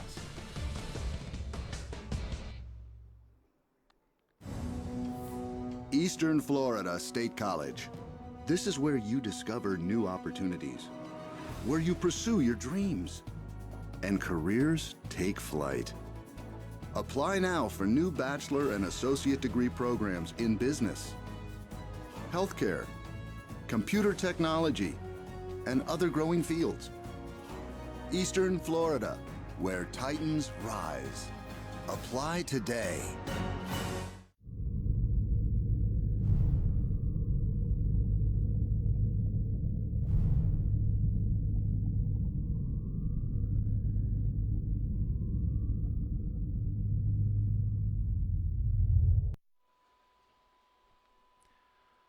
Well, Eastern Florida State College has scored 9 times in this one to lead their rivals from the Southern Conference. The Pioneers were on campus at Bruce Bochy Field. Looking for win number 31 on the season. Leading off the top of the sixth for Just Indian a River, fine first night. baseman No matter number 8, Seddon what your species. Ducks on the pond has been an apt description tonight with the 9 runs scored and triples and runners being moved over. The hit parade. Here's the Pete Rose dive. Nice work in the truck, getting that super slow-mo. Yeah, the key, I guess, you don't want the chin hit the ground because that's when it looks bad, right? Chin hits the ground, the helmet pops up. Yeah, he kept that head up above water. Keep that neck strong. But, no, these Titans, I feel like that slide is very indicative of the type of baseball they've been playing today. Very aggressive and just coming right at you. Henry will step in. His second at-bat. Fly it out to first, back in the third. Jacob Walsh continues to just face the minimum. 4 double plays defensively tonight for Eastern Florida State College. And then that 1/4 inning, just retired him off in order. Yeah, so just no problem. yeah. Right? Yeah. Whatever works.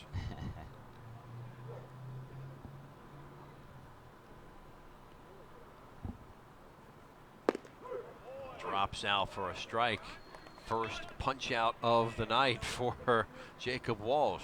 He wanted that one. He'd been wanting that punch out. He likes the double plays, but everybody likes to see a K cross the board every now and then.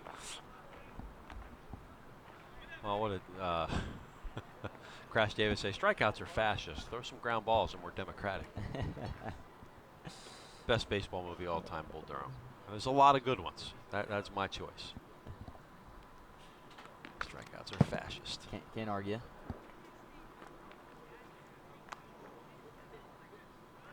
This is Carson Kaiser, the designated hitter. Singled and then was erased on a 6-4-3 double play. And was late on that one.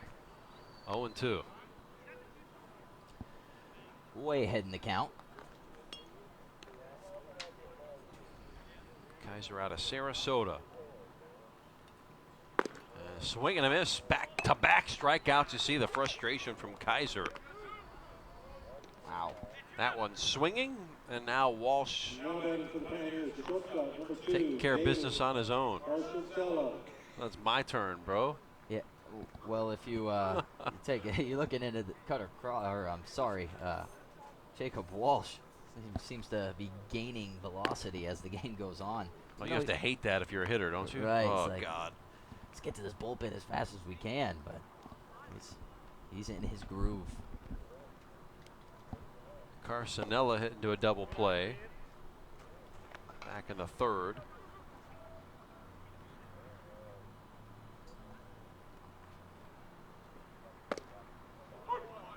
Takes another strike. 2 balls and a strike now.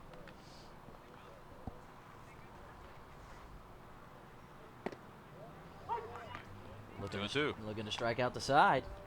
Another good pitch. 1 away. So much for the patient approach at the plate. Let him throw some pitches. Now he's wasting you. They can't. You can't afford to. Swing and a miss. And he strikes out the side. How about Jacob Walsh? Again, facing the minimum batters, this time taking care of business himself. And at the middle mark of the 6th inning, it is still a 9-0 game. I think Jacob Walsh had enough of this double play action. He wanted in on these replays. Let's take a look at this strikeout. The first one on a beautiful breaking ball, absolutely freezing the batter. Next one, just peppering that outside half. Velocity is there, has been all game, and seems to be growing as, once again, that fastball is really giving these Pioneers hitters some difficulty. Well, the Titans have a winning record so far this season, looking for win number 31. A winning record in the classroom is as important for student athletes as on the field. Eastern Florida offers more than 100 degrees and programs, including bachelor degrees and associate degrees, providing them excellent opportunities in today's fastest growing career fields. An academic advisor also works closely with the student athletes to achieve success. To learn more, visit easternflorida.edu and become a Titan today. Warm-up action again in the Pioneers bullpen. Just trying to survive the night here. Yeah, they're trying to maybe get a lefty up. Try to eat up some innings. Yeah, switch up that side. Maybe do something to try to get these Titan hitters off balance as they're taking it to the right-handed hitters today. Michael Jordan. We were talking about Kobe Bryant as well tonight. All smiles, at least on the left side of that infield. There's our crew providing the color pictures here on WEFS. Best in the biz. Get us some great shots, too. Great shots. Titans play well when we come to televise the games. I agree with you. We are spoiled. We get to broadcast these games where these guys come out firing. Sometimes it's a one-run game towards the end, and other times we get the luxury of seeing these bats come alive. Leading off the bottom of the 6th for the Titans, the right fielder, number 11, Sammy Duran. Sammy Duran will pick his 4th trip to the plate. Everybody's going to be talking about the headfirst dive on the triple back in the 3rd. It was bookended by a ground out and a fly out, and he'll take that one inside a ball. See, if I were Sammy, I would instantly, I've already DVR'd this game, go home, pause it on the dive, take a picture, and then social media crazy with it. Good idea. You know? And take advantage of situations. These guys are, like that. they're sure they're very, very adept at anything social media. Yes. Here it is. Ready? Get the clicker on pause and stop. Pause. Superman. Then you can turn that into an internet meme.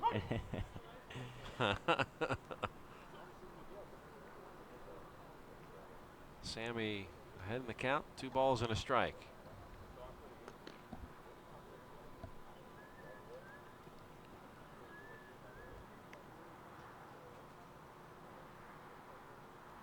The delivery chopped straight up the middle, through for another base hit. So aboard for the 2nd time, Sammy Duran. Another lead-off base runner for the Titans. Third baseman, number 14, John Capra. Feel like I sound like a broken record.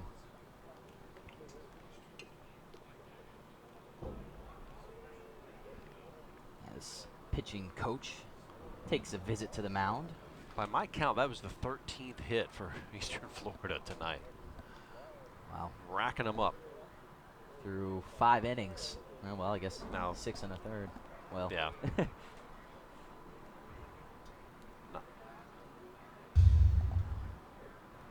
This one just got just enough barrel to punch it up the middle, and these middle infielders got to get frustrated at this point. They've been just a step out of range of these hits, and There's nothing more frustrating to being that close. John Capra.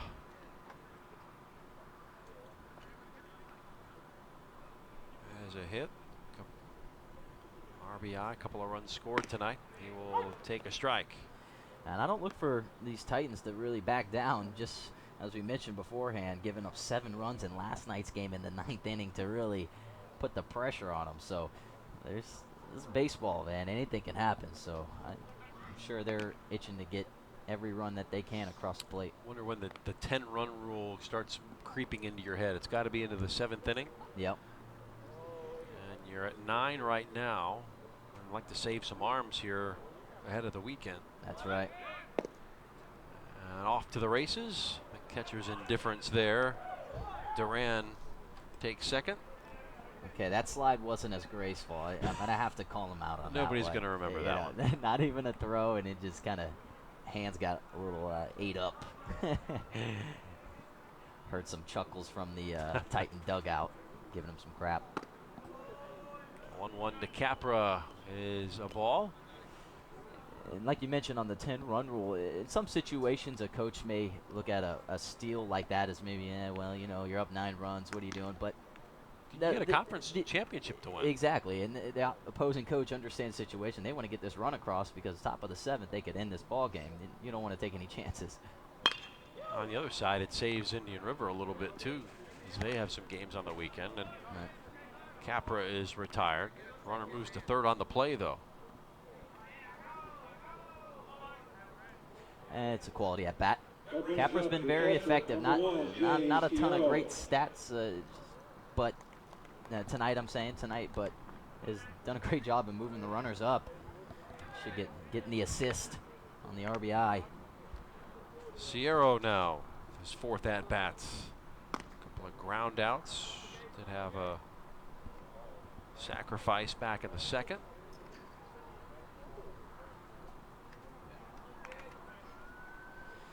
Runner in scoring position at 3rd is Duran. Infield in, so he's going to want to lift something, get it out to the outfield to get that run in. Sacrifice fly. Offers weakly at it. Did he go? No. 2 balls and a strike. Close pitch there on the outside half. I thought he was going to get that call, but Centrone studies in.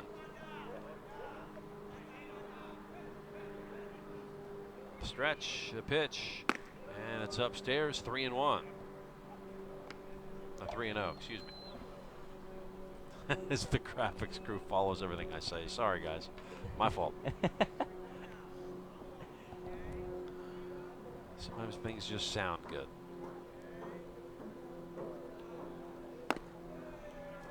Four-pitch walk.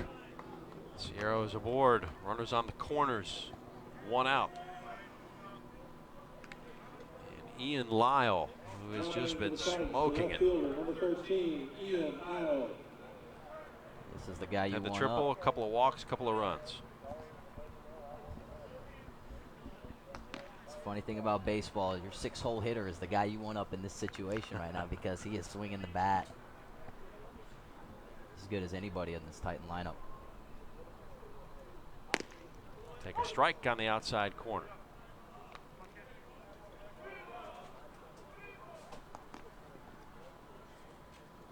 Mile out of Palm Harbor, so over on the other coast. Sitting 266 as of yesterday. Chops it, double play opportunity perhaps, and it'll be broken up nicely. So the run scores. Lisle with the RBI. It would have been tough to turn anyways. Lisle was booking it down the line. Sierra raced at second. 2 outs for Ruben Garcia. It's a 10-0 ball game.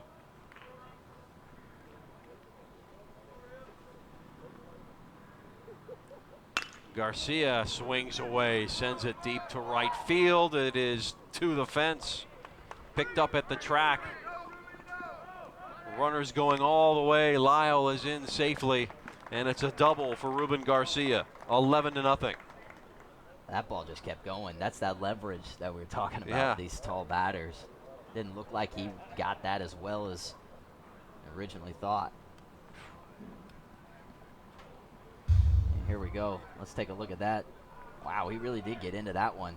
Kind of knew it right out of the jump street. And then we talked about that right fielder, McKenna, positioning kind of shallow. He had no chance of that ball as it bounced on the warning track. Opposite field. Opposite field power.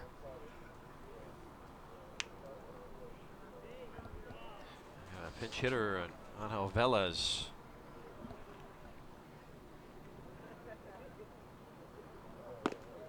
Swing and miss.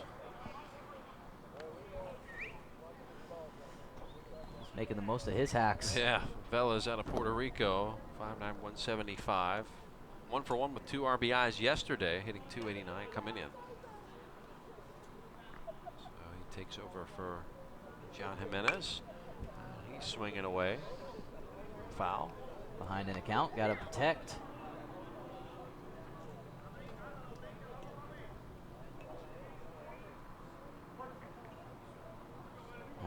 As a pitcher, it's got to be tough coming and facing a pinch hitter that's coming in that they're fresh. They want to get out there. They want to hit too.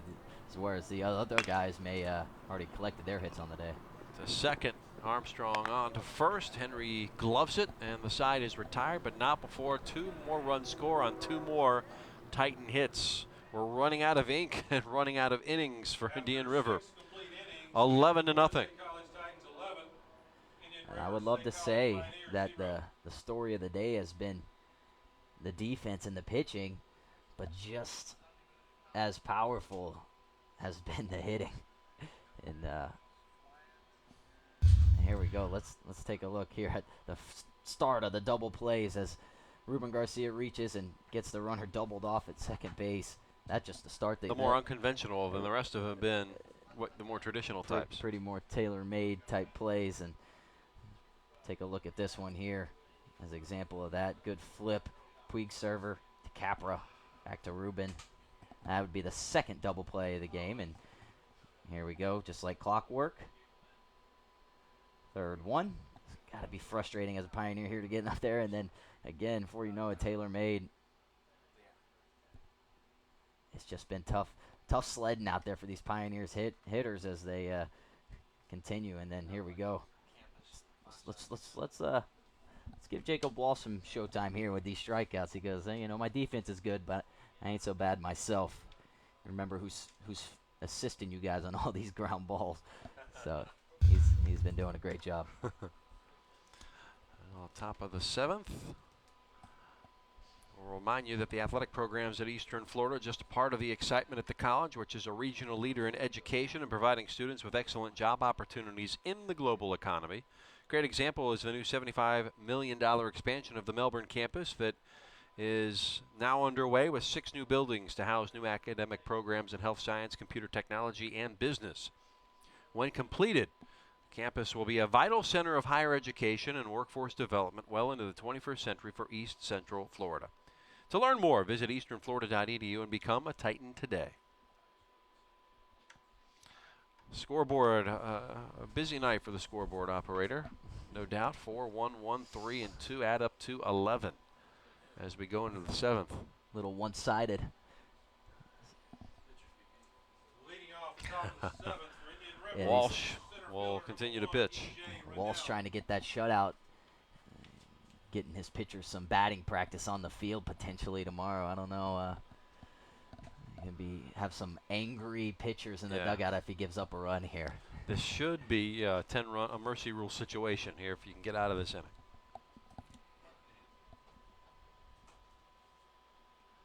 And it's a strike. 0-1. Rennell batting for the 3rd time. Had a single back in the 1st. That seemed like forever ago. And grounded out to 3rd back in the 4th. Down on an 0-2 hole as Walsh has been stellar. And strikes him out. 4 straight strikeouts now for Jacob Walsh.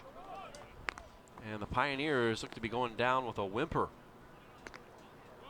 That brings up second baseman number 6, Kameron one of those nights. Yeah, it has been one of those nights for Walsh, and as you can see here, really no chance.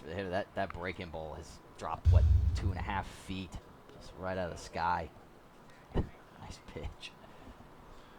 Kameron Armstrong's had some nice play in the infield at second tonight.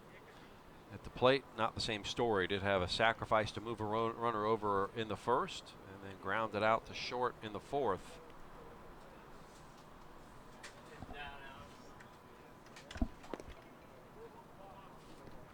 Armstrong. Count evens 1-1.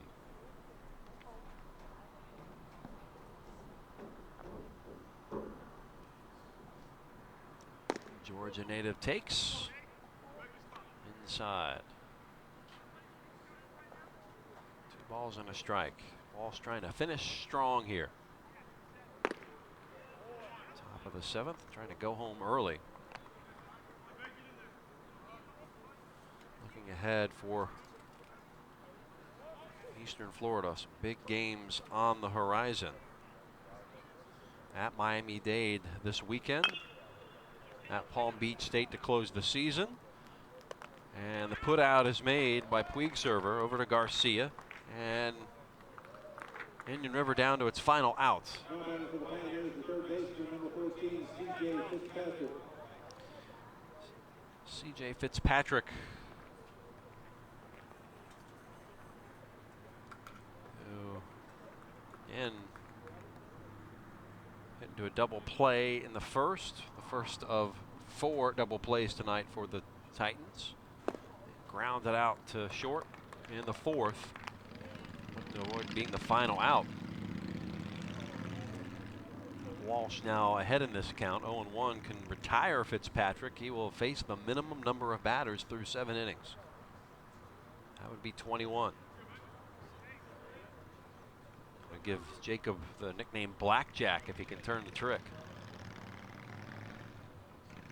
Upstairs a ball, 1-1.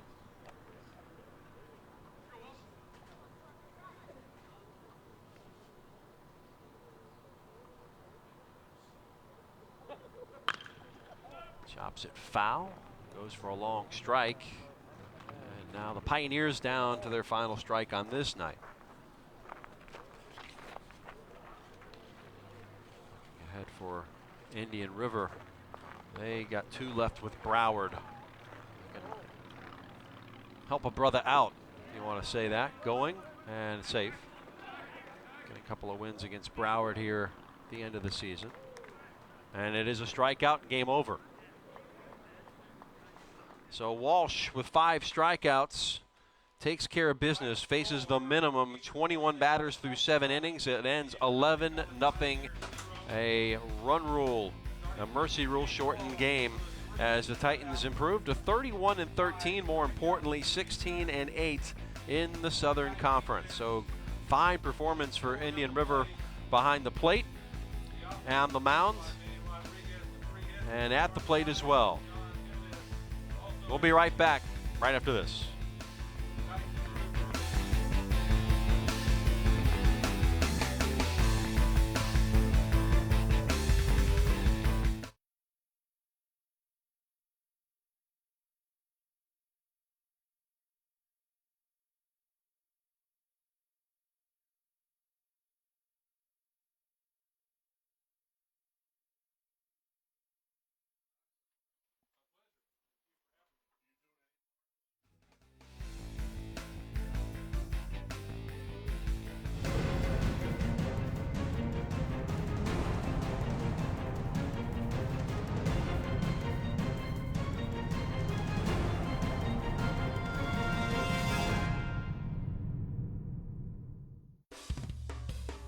Join veteran sportscaster Jeff Radcliffe as he hosts Eastern Florida State College coaches and student athletes for a closer look inside Titan sports. Produced in partnership with Florida Today, the weekly in-depth program covers the 11 Titan men's and women's sports teams through game footage and coaches' analysis. Get closer to the action Thursday nights at 8 here on WEFS.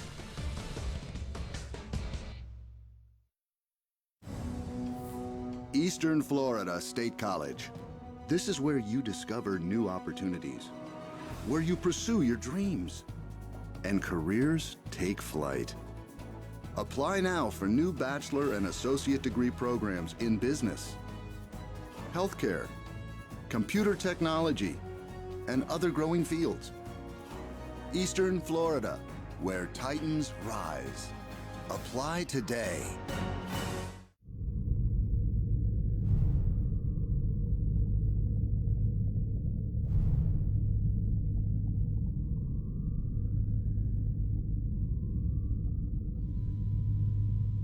Beautiful night for baseball, and it ends early here in Melbourne.